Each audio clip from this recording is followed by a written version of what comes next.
And lastly, just Mike, I'd love for you to bring your perspective to the table now that we've heard from two of our manufacturer panelists.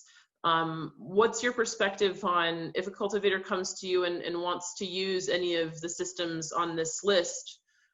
How do you talk with folks? Like you said, you try to find best practices in any way that people want to grow. So what's your thoughts on this? I guess if from the perspective of saying somebody's coming to me and saying I'm set on growing with any one of these systems that might not be optimal, then I guess what I would say would be at least look at, of course, look at cost, look at the warranties they might have, even within those systems, which ones are more efficient.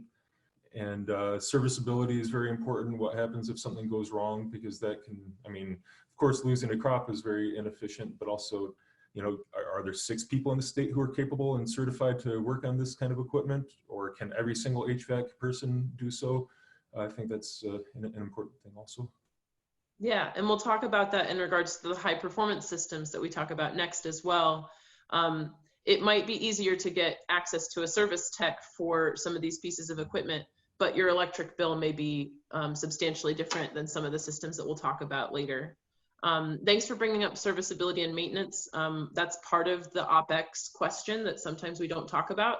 Utility bills are a simple way to calculate payback period, but if you include maintenance and if you include the amount of labor time that you may save, that I'd love to hear from you on the cost of a lost crop as we keep talking in the context of some of these systems. If a cultivator's thinking about using switching, perhaps if they did install one of these pieces of equipment and switching to something else, how might they get over the hurdle of the learning curve of a new piece of HVAC equipment and avoid large numbers of crops being affected?